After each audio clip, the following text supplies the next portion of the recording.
Welcome to the Gen Z Stoic Podcast, where every week we strive to lead younger generations on a path to virtue through the insight of Stoic teachings and personal stories from our lives as Gen Z Stoics.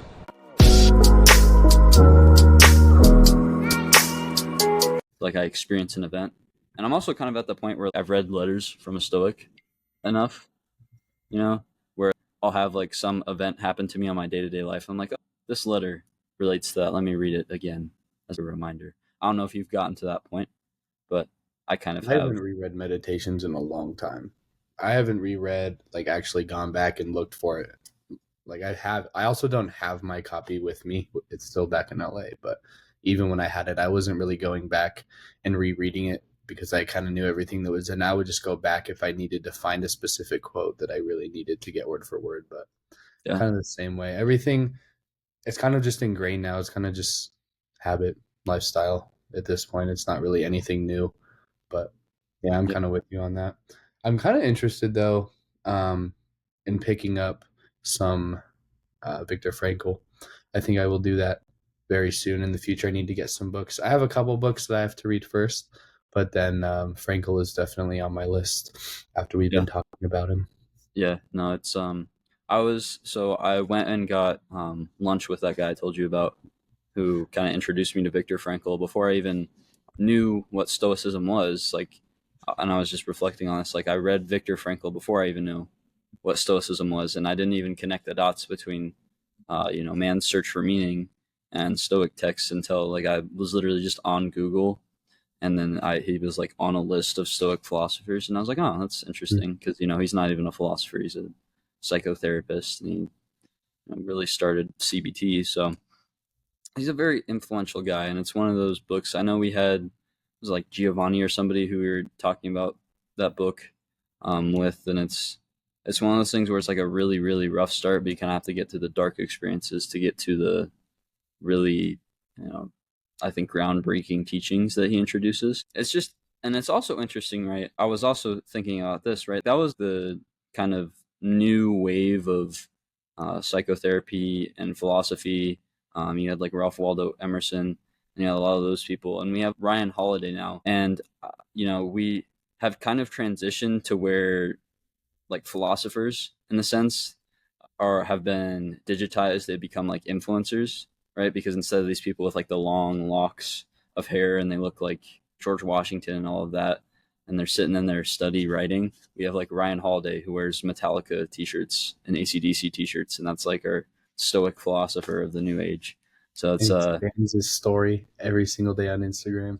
I feel like Stoics back in the day, if social media was a thing, would have used their accounts for good to get the messages out. I don't even want to think about that. I wish we lived in a society where social media didn't exist. So I think it's more fun to think about what if we lived in a society where social media no longer existed, rather than what if society 2,000 years ago had social media. If it no longer existed, or if it had never existed? Either. I mean, if it no longer existed and we still had the previous history of social media, our generation would be screwed. It would be so funny. Our whole world would be doomed, bro. How do I make plans? How do I make social plans? I can't send a phone. I used to go knock on doors. That's what I used to do. I used to go knock on my friends' doors. I didn't even know if they were home. That's what I used to do. Yeah, me too. I had 2 friends in my neighborhood, and I would just go knock on their door. And then, I don't know, it was more innocent, because then you just run around and your parents wouldn't know where you were. You're just doing stuff until dinner time. I miss those days. The sun goes down and then you have to go eat. Dude, I would get kicked out of my house for 8 hours at a time. They were don't come back until 3 o'clock or until the sun's down or something. And we would just be outside all day. Best years of my life. Best moments of my life that if I could go back to, that would be it. Yeah. It's childlike innocence. I think the concept we relate it to is our inner state being joy.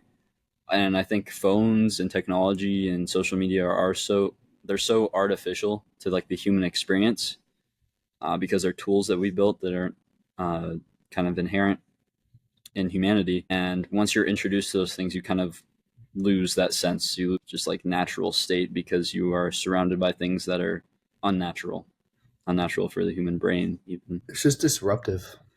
It's all very, like you said, unnatural. And so because of that, it's just going to disrupt what we were meant to do, how we were meant to think. Like we weren't meant to be flooded with all this. Now, I wouldn't even say information because a lot of it's not information, it's just content.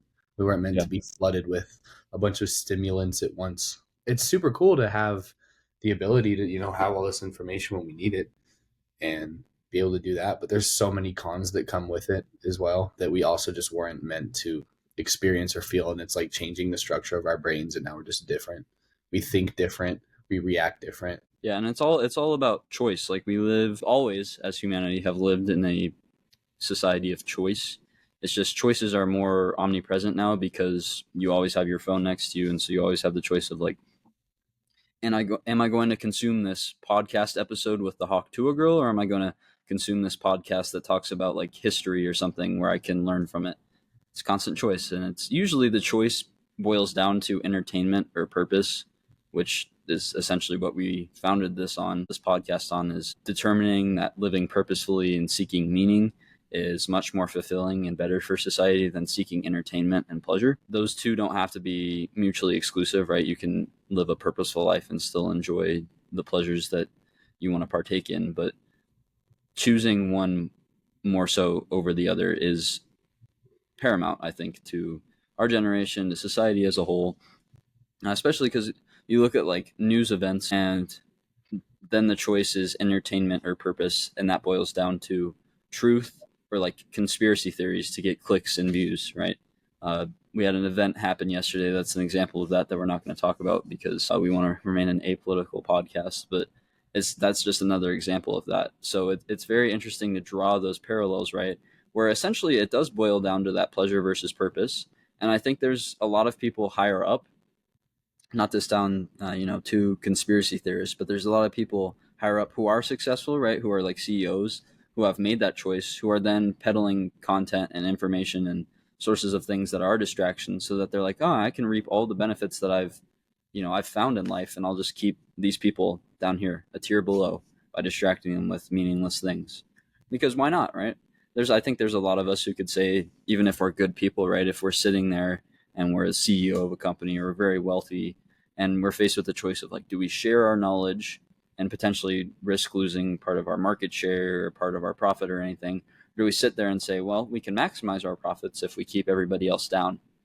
I mean, a lot of us are going to do the second option. I don't think either of us would choose that option, but it's kind of natural for humans. If you can get away with it and it, increases your power, increases your net worth, you're probably going to do that. But creating a society that prioritizes that purpose creates a society that flourishes together, in my opinion, right? If everybody's chasing purpose instead of pleasure, then nobody's going to be like, oh, I need to keep these secrets to myself, because A, they're not really secrets anymore, and B, when you're living purposefully, you want to see others succeed as well. I think there's a strong correlation between finding the why in your life, finding the purpose, and then saying, how can I help others do the same thing? There's a strong correlation with that. And it's because of that internal sense that we're talking about here. Yeah, inherently people are greedy. Like we're going to want more. Everybody wants more. We kind of naturally equate more to better. And so, like you said, I was thinking about that the other day because now a big thing that's kind of emerging is content creators. And you see the content creators who are like, oh, let me like buy my course and I'll show you how to get rich. But it's like, if you really think about it, nobody's going to willingly nobody in the mindset of choosing pleasure over purpose is going to willingly give out all the secret sauce to make you more successful in a market than that they're in already. No one's going to do that. And so I think that's kind of a big scam now, is people aren't actually making money necessarily that way. They're making money getting the views, getting the publicity. That's actually what's getting them money. But because of that, they're kind of able to be like, buy my course, give me more money, and then you'll learn this. Then you don't actually end up learning anything. But those views kind of get censored, that are the reviews that are like 1 star, like you could learn this on YouTube, or it's not as valuable. Those get censored to keep. And it's all kind of just, you have to wonder like what's even real, like who's being honest. And it sucks because you never really know who's doing things for your best interest or for theirs. And I was in the car with my mom the other day, and she was saying it kind of sucks how the media has made your generation so like cynical towards everything, like towards the systems and towards politics and everything. I was like, yeah, absolutely. More than ever, we're like, oh, politics is dumb, I'm just not going to vote. Or we're like, oh, this system is broken, right? We're very cynical. But I also think that's a good thing, because it's almost better to be overly cynical about something than to never question it or think about it at all. Because I think it's harder to kind of have that realization rather than kind of backtracking and being more realistic than overly cynical about like a system or a situation. Well, and like a couple points there is like it's hard not to be cynical when the institutions of politics, like social institutions, when the institutions of like the education system are failing, right? Like they're failing our generation. If you think about like mental health care, those institutions of like therapy and pharmaceuticals and how we've treated a lot of mental illnesses have been around for a while, and yet our generation is like the most depressed, most anxious ever. So if those institutions are failing, then one must logically conclude, right, that something is wrong with them. It's either something is wrong with these institutions or something is wrong with society. And I think something is wrong with these institutions is a lot less scary conclusion to make than something is wrong with society. And I think it's the correct conclusion as well. But the problem with our generation being overly cynical is that we never back it up with like motivation. It's that mindset, like you said, it's like, oh, politics are dumb, I'm not going to participate, rather than saying politics are dumb, how can we fix this? Right? It's cynicism without motivation, which a lot of cynicism is just saying, let's reject this institution. This is some stupid abstract thing that I don't have to participate in, not let's fix it. That's kind of what cynicism is about. But when we pair kind of that questioning mindset with the motivation to say, let's answer these questions and let's fix it, that's when we start to kind of produce results. And to speak on like the YouTuber stuff, the way that we do these things is taking it off the internet, going like, if we want to take like politics or like the education system, going and campaigning for what you believe in, going and spreading your message. The internet is a good tool for that, but you can't be genuine through the internet. Like if you want to know who's genuine and who's not, meet them off the internet, meet them off camera, meet them when they're actually their true selves, and then evaluate what they're saying and how they act. That's a good way to do it. We're talking about like how to get wealthy. Don't buy courses on the internet, because those people, that all comes with strings attached. Instead of doing that, just find and network with somebody in your life who is a little bit better off than you are and learn from them if they're willing to share with you. Some people aren't going to be willing to share with you. It's kind of a natural thing in life. But you have to be able to use the tools to network so that you can take everything off of the screen, off of digital products, off of technology, and just sit down face to face with the person and assess like, how did they get there? What habits do they have? Things like that.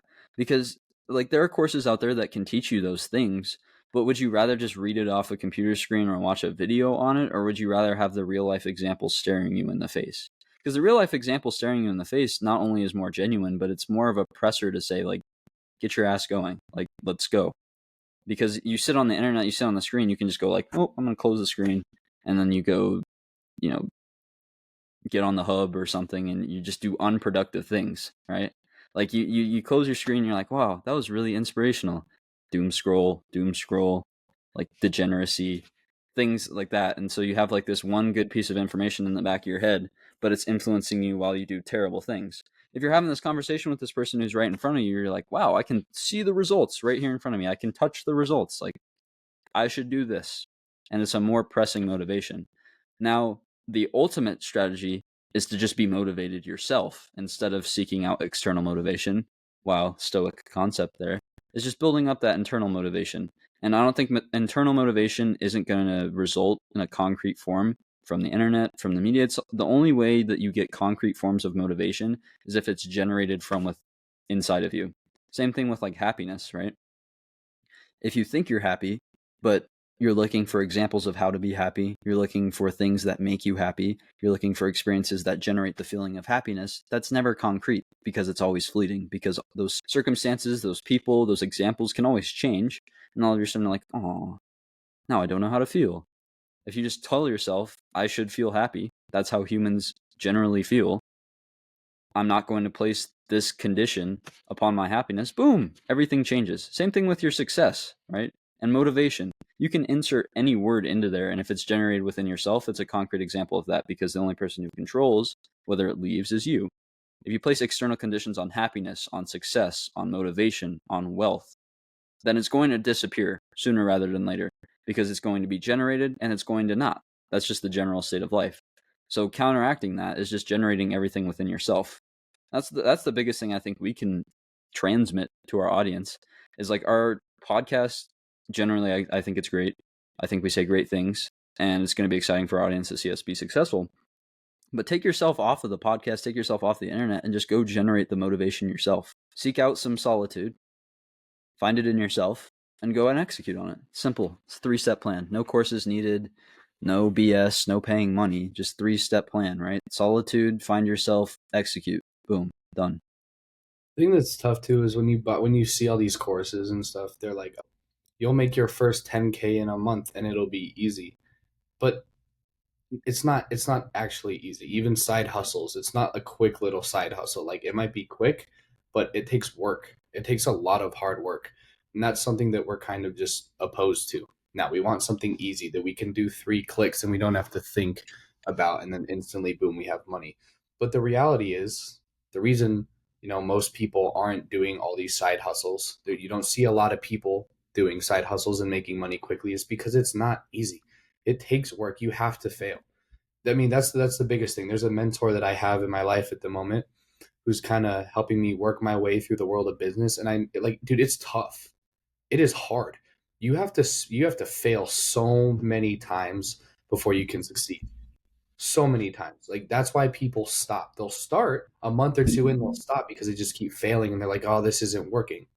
Month 3, month 4, maybe even a year of failure, and then you succeed. It can take however long. It really takes, there's no guaranteed time for you to succeed. It's really just going to matter how much work you're putting in, which sucks, but it's a lot more rewarding than just sitting on your computer and scamming people and getting money.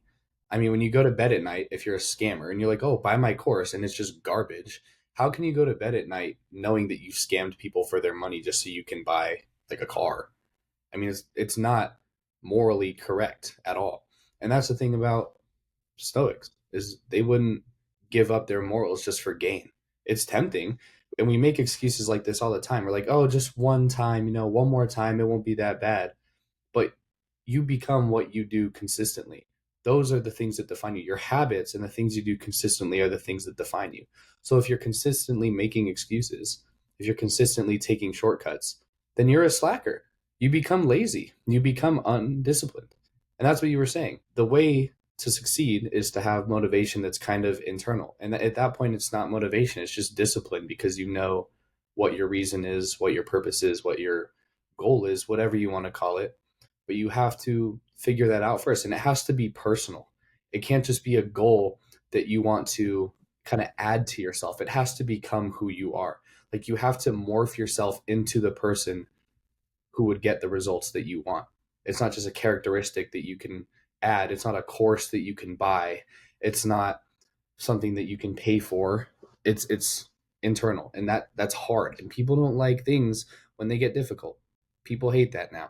And that's why everyone would rather just feel kind of comfortable and go to a 9 to 5 and just take their money and live paycheck to paycheck, because it's comfortable. It's not necessarily convenient, but it's more convenient than the struggle of those first 3, 4, 5 months to a year before you actually succeed. And so that's kind of where we're at, is we have a generation that's like, "Yeah, I mean, it's never been easier to get rich, but I'm not rich because I'd rather just, go to work and not have to do anything hard and I still get by." But just getting by, just settling for okay, it's not going to get you anywhere. That's not getting our generation anywhere. Settling for mediocrity, settling for doom scrolling 8 hours a day.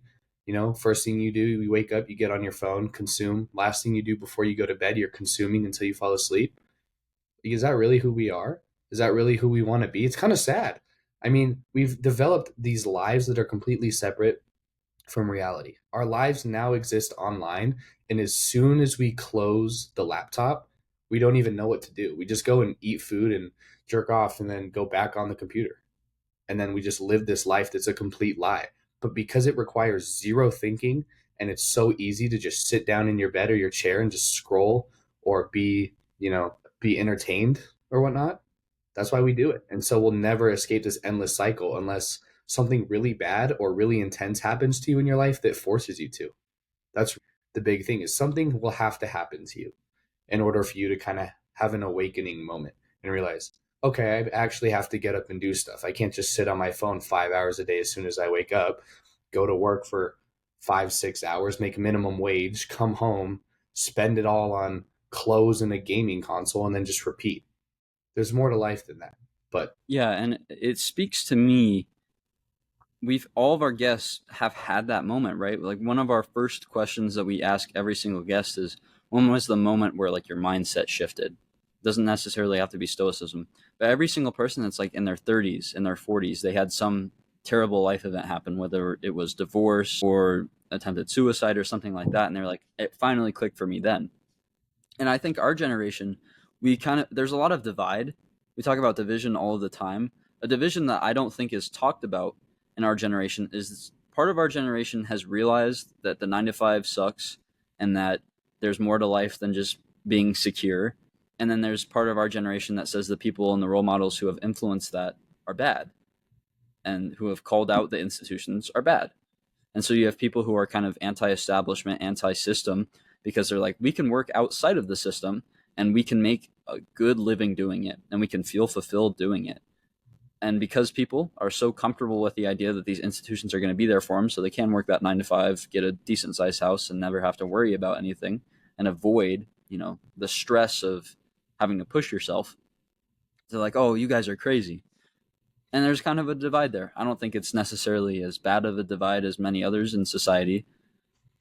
But what it comes down to is it's not even about wealth. It's not even about possessions or anything like that. It's just simply living up to your potential. No human being, no matter how dumb you think you are, no matter how unattractive you think you are, no matter how unphysically unfit you are right now, your potential is not a 9 to 5 office job or working construction or anything like that. Not to say that people who are working those jobs are bad people or anything like that. In fact, quite the opposite. I think those blue collar jobs are very important in this country. But no human's peak is that. No human's potential is just like, I'm going to make $15 an hour. Every human being, no matter what your qualities are, holds something special in your potential. You just have to seek that out constantly and work towards it. So it's not even about wealth and possessions, which I think a lot of people stress when they're making this argument. It's like, oh, these brokies, or whatever term you want to use, these brokies have no cars and they have a small house and they have an ugly wife and they're not living lavishly and they're not living this amazing lifestyle. No, first of all, you don't need any of those things to be happy. Again, those are all external circumstances. And in fact, I would say the people who are doing these things and justifying them with possessions are still empty on the inside. Like if you were somebody who's like, you've got great discipline and you're doing all of these side hustles, but the only thing you enjoy about life is like the money and the possessions that you're generating, then there's some sort of void in you still. Emotionally, mentally, there's some void in you still. So it's not about looking at it in terms of I can upgrade whatever possession I want to upgrade it. It's I can level up. I can take one step closer to my full potential. Because when you reach your full potential, right, that means you've maximized your happiness as well. If you've maximized your potential, your happiness is included in that. It's kind of intuitive. So don't believe the hype of like doing these side hustles and being able to drive nice cars and live in this luxury high rise and date all these women, and like that's great, and those are great tools to have, those are great experiences to have. I know both of us want to experience that in the future, but we've also laid the groundwork now so that we're happy now. Like if my life genuinely did not improve from where it is right now in terms of status, in terms of possessions, whatever, I would be happy, because I've found that like what I can do, reading books, meditating, the things that I've found, the habits that I've found at this age are fulfilling. So you want to build habits that are both fulfilling and then fulfill your purpose as well, which usually comes with that success. That's what we've emphasized from the start with this podcast. It's not about the success. It's just that when you find a natural fulfillment, when you really step into a Stoic mindset, success seems to follow, because you're no longer ruled by emotions or anything else. You've just taken full control of your direction. And generally, when people decide that I'm going to take full control of myself, why would you point yourself in the opposite direction of your potential? Makes no sense. So take full control of yourself and then point yourself in the direction of your potential. Everything else falls into place. You had a good point. I think the more you kind of get comfortable with who you are and the more you become internally fulfilled, the less you want. I mean, I went originally, like initially, when I was talking about getting wealthy, and I think you and I both had the same goal of retiring our mom. That'd be great, and putting them in a comfortable situation. But the more initially, I was like that, and then I can drive, a 2022 GT 500 Shelby Mustang, and I still want that car. I think it'd be cool. But you get the idea. I wanted other things as well. But as I personally, and I am assuming this is the same for you as well, but as I've gone through this journey of kind of figuring myself out and being more fulfilled on who I am as a person rather than the things that I own, I want less. All I want is just a family and kids, and I just want peace. I just want to be able to raise my family and kids and love them, have good health. That's it. That's really all I want. That would bring me peace. And I mean, I don't care about the car. Man, would a Shelby be nice? Yeah, because then I could just go like drag racing down neighborhoods and stuff. But it's all for entertainment. You know what I mean? That's kind of, and there's nothing wrong with wanting things inherently. There's nothing wrong with wanting a nice car. There's nothing wrong with wanting a Rolex. There's nothing wrong with that. It gets to the point though that it becomes bad when it kind of takes over your want to be internally fulfilled. When the love of external things overtakes the love of the internal fulfillment. That's when it kind of becomes a problem. And the reason I say it's a problem is because then you're simply not fulfilled. You could own every single thing in the world, and if you still don't like who you are as a person, you're not going to be happy. And so that's where the deep work kind of happens. That's where we call it the dirty work. You kind of get your hands muddy. You kind of have to get down in the dirt a little bit and crawl to start off. You can't run right away. You can't sprint and go faster than everyone else. I mean, we all started crawling right in the beginning, and then you just get stronger and stronger.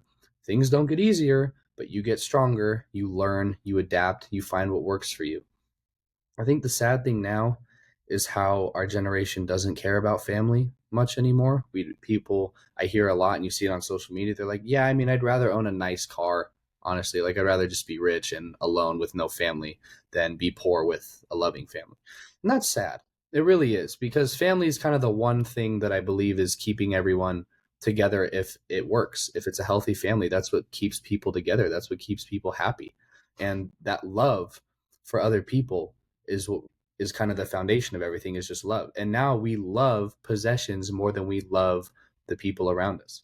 That sucks. And there's only one way around that, and that's to simply love the people around you more than you love the things around you. How do you combat kind of that mentality? Well, Stoicism is a great start, but it's not the only start. I think what's more important than finding Stoicism is simply realizing that human nature is very simple. That's where you really have to start. Stoicism is kind of an explanation of how human nature works and how we think, and how thinking, rationally over emotionally might be a good idea, or how chasing, external fulfillment will not be a good idea. It's a very simple explanation of human nature. So kind of enjoying the simple things and realizing that the world is not as complex, and it doesn't have to be as complex as the media or the big corporations make it out to be. That's the first step. And speaking of the big corporations, it's pretty laughable if you think big pharma cares about your health. No offense. If you think these big corporations really care about you, and because you have security with those, big industries that you can just work your 9 to 5, they don't care about you. They only care about staying in their little realm of control and their realm of wealth that keeps them up and above everybody else. You know, then call it a conspiracy. We don't really want to get too, conspiratorial on the podcast, even though they may be correct and not conspiracies. But you have to really realize, kind of just open your eyes to the possibilities of what could be. You don't even have to agree, but you should really be asking these questions and do your own research. I don't know. We kind of sound like broken records at this point, but this message needs to be spread to the point where you hear it over and over, and then maybe sometime, you hear it the fifth time, you hear it the 10th, that something clicks. Something you're like, okay, I've heard this. Maybe I'll try it out. Because that's kind of how it was for me with Stoicism. I saw it over social media initially, and I was like, whatever. And then I kept seeing it, and I was like, okay, maybe I'll give it a shot. Turned out it was one of the best things that could ever happen to me. So, kind of hearing this over and over, I'm hoping that it clicks. I'm hoping that you hear something that you may agree with or you may take a little bit of interest in and go explore for yourself. When you said human nature is simple, and it's very funny you say that, because philosophy inherently is the study of human nature, right? We have very different schools of philosophy that exist all throughout the world that explain human nature differently, and why humans function the way they do differently, and how to maximize your happiness differently. But human nature is simple, and here's why. It relates to the Stoic concept of being a cosmopolitan, right, and living in one cosmopolis. We view other people largely. If we disagree with them, their success is our failure. That is not the case. Human nature is very simple. If one person is flourishing, then society has improved. Unless that person obviously is a terrible person and has like Hitler worldviews or something like that. But those people are rare in nature. And those people, I think, defy human nature because they are pure evil. But when you have good people, human nature is very, very simple. When a good person flourishes, whether you disagree with them on abortion or immigration or just like simple things that have been blown out of proportion by society today, you think that their success is your failure, but you forget that they are a fellow human being and they are still a good, morally correct person. And so their success is society's success and you benefit from it. So that's the human nature aspect. Human nature is simple. You can disagree with your neighbor on basically anything across the board, as long as it's not like killing people is good. As long as they have a basic moral code, you agree with it, everything in the basic moral code. You can disagree on anything else. Their success is your success. And when you approach relationships with that mindset, you start to become a more loving and positive person. So you ask the question, how do we combat this nature of humans that seems to prioritize possessions over people nowadays? It's realizing that seeing other people succeed is actually more beneficial to you than acquiring another possession. It's a simple code. It's a very simplistic message. And you're right, we are broken records, but you need to keep saying this until it catches on with society, because it's great to have pockets of communities, especially on social media, that are saying these things. But until this is society's worldview, we are going to continue to struggle because we have that mindset of things are greater than people. My success is more important than anything else in the world. You're still going to find success when you start to de-escalate and deprioritize your success over others, believe it or not. That's a lie that you've been fed, is that you need to always be self-interested. It's a lie that we've been fed. So stop believing the lie and listen to the fact that human nature, just think about it for 2 seconds, is simplistic, because it really boils down to what is a success and what is a failure. And the media and many institutions have blinded us to what that is. But any human being's success that you can agree to a moral code on is your success. And so you should be happy for them, even if you disagree with them across the board on politics or social issues or, what the best movie is or anything trivial like that. That's fine, because they are a human being just like you. And that's how we build that cosmopolis. It's it's one of the most important Stoic teachings that we can relate to people nowadays. And unfortunately, there's a lot of hasty generalizations that are made.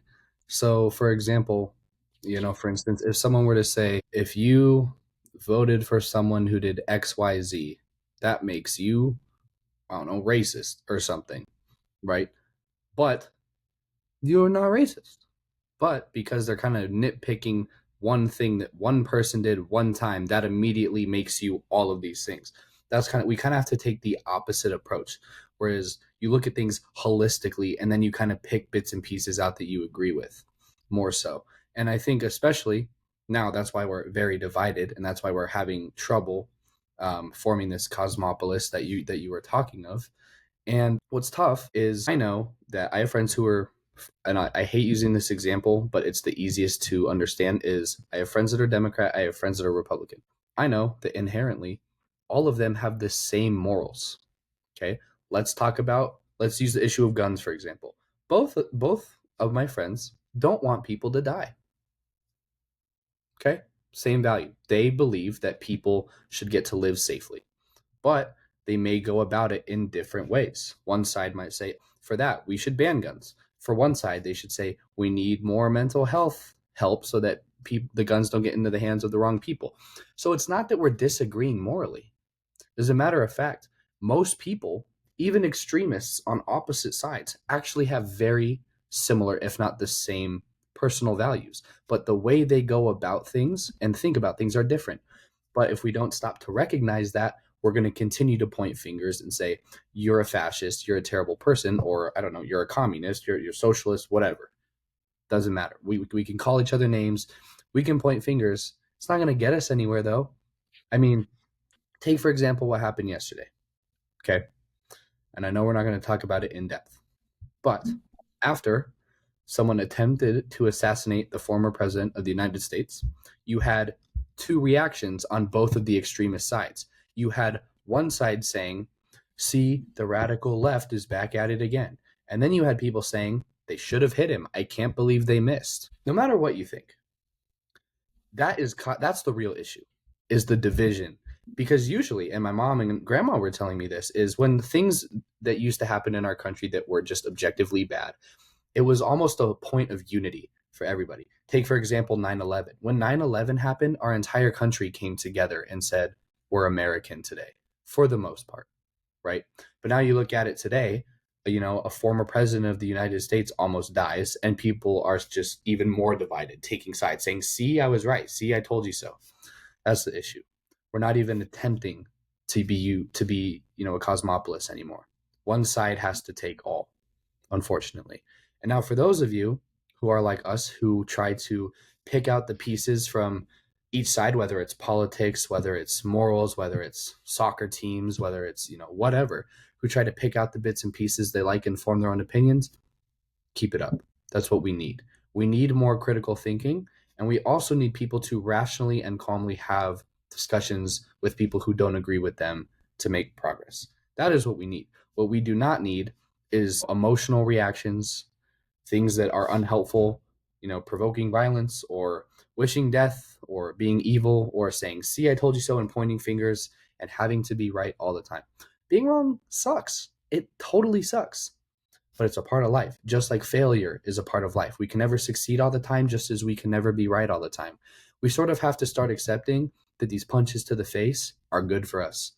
They're actually good. They're actually beneficial most of the time when we're wrong, when we fail, because they open up lessons. And when we learn, because knowledge is sort of the true virtue that's really sought out by most of philosophies, if we can just keep expanding our knowledge and sharing it with one another, then we might just be headed in the right direction. Yeah, and we live in an emotional society, and the byproduct of being angry, being anxious, being sad is what we see nowadays. And that's two things: seeking out someone to blame and seeking someone to label as the enemy.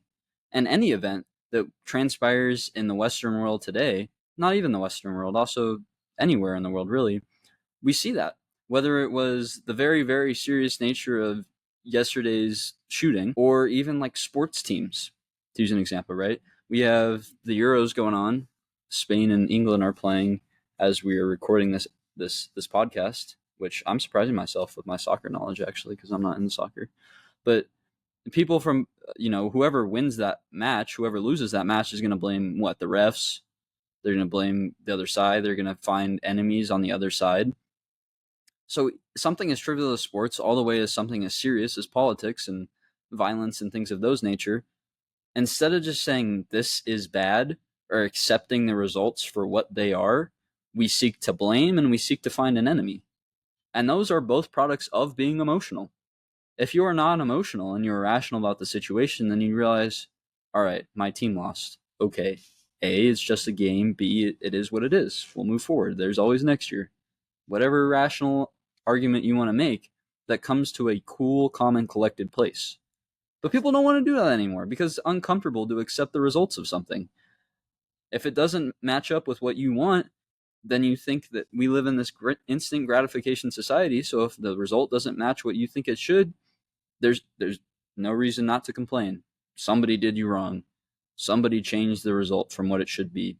You did nothing wrong, right? And it's that kind of logic that is really eating away at people and society as a whole. And the challenge to that is just starting day to day with that, because that's wholly a mindset, and it relates to emotions, but it's in itself a mindset. And so how we kind of combat that is just do it in the day-to-day small things. Because if you initially set out and say, all right, when somebody, cuts me off, or when I don't win this event, then I'm just going to instantly be like, all right, I'm cool with this. Taking that leap from 0 to 100 is virtually impossible for anybody to do.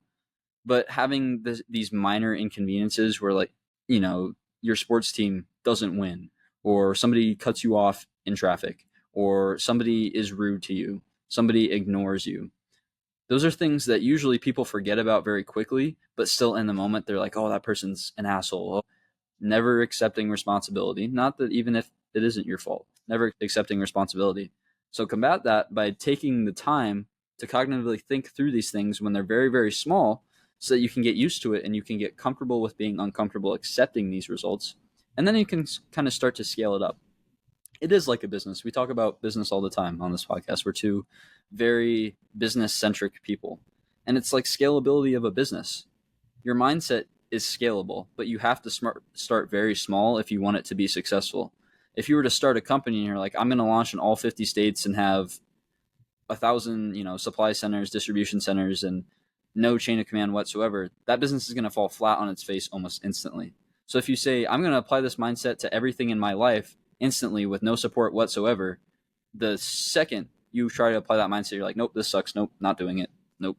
But if you say, I'm going to start out and I'm going to be realistic. If I get upset about this big event, but I noticed that when somebody was rude to me while I was getting my coffee, that's a success. It's one small step. And then scaling it from there.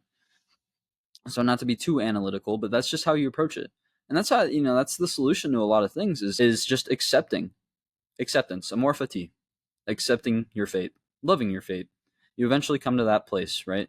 And then when you when you don't have anybody to seek out to blame, you don't have anybody to seek out as an enemy, then all of a sudden you can coexist with people when you disagree with them on almost everything. There are people in my life, even family, who I disagree with on most political issues.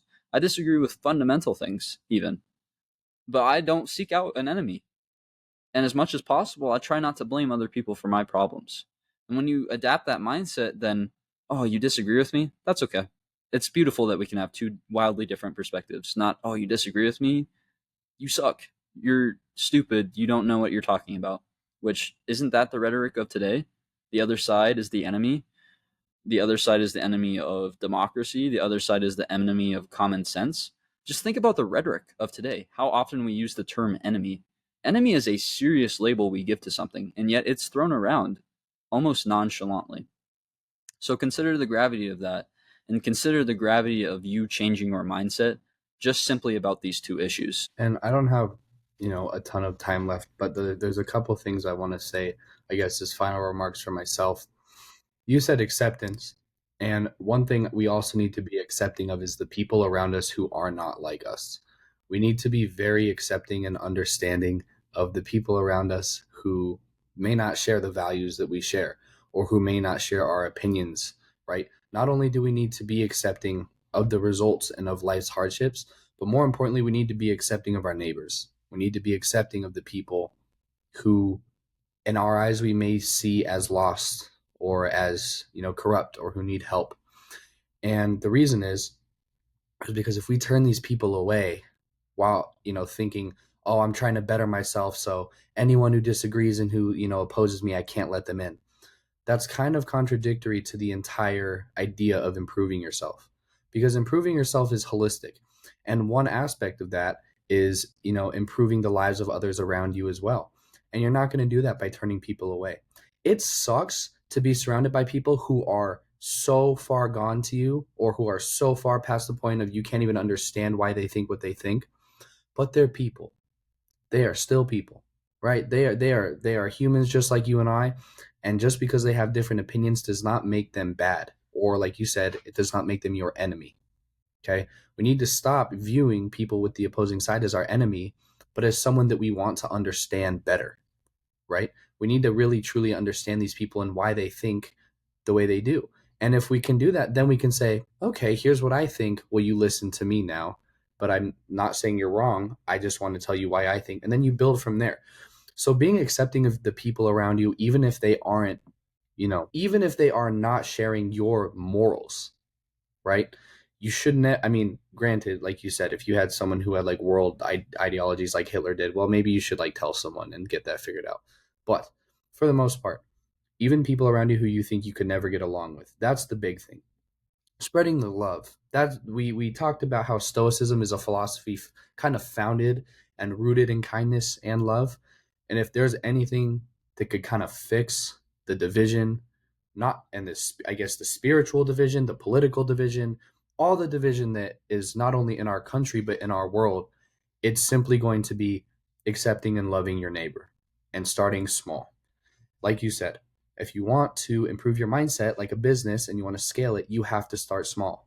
And the same thing goes with the people around you. If you want to make the world a better place and if you want the world to not be divided, you got to start small. You got to start with the person sitting right next to you who might be a polar opposite personality, value holder, whatever it is.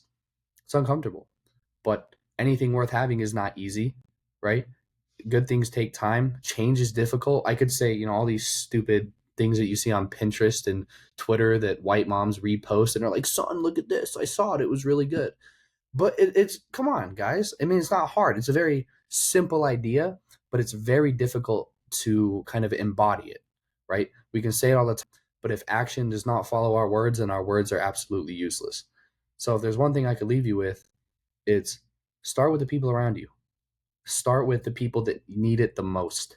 And those are usually the people that disagree with you and are as far away from you as possible. Accept those people in, start loving those people. And when I say love, it's not like a romantic love.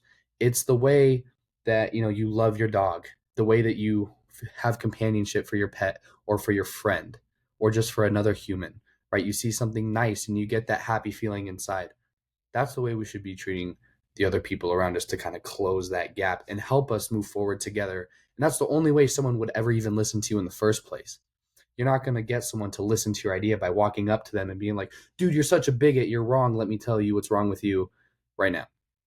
You walk up to someone and you're like, hey, nice to meet you. Want to sit down and grab coffee? I'd love to talk to you more and get to know you better. Build from there. Just starts with kindness, man. Pretty simple. So those are my closing remarks. As we mentioned, kindness may be the fifth Stoic virtue, or it might be the foundation of all of the pillars of Stoicism. Stoicism is rooted in love. It's a pretty simple philosophy. Well, and it's interesting to kind of reconcile the fact that we have many teachings in Stoicism about bad influences and avoiding the crowds and avoiding the masses. But then we also have Marcus Aurelius saying, be strict with yourself and be tolerant with others. And so the solution is simple in terms, but it's not simple in practice, because it's a very delicate line between being kind to people and then just accepting their faults for what they are and letting that influence you. And so Seneca, shun both courses. You should neither become like the bad because they are many, nor be the enemy of the many because they are unlike you. So what we do here is we walk the tightrope, right? We take the initiative of becoming a better person, of becoming a Stoic, of becoming somebody who lives a life philosophy that is fulfilling, and then we lead by example. And we accept people for their faults without letting them influence us.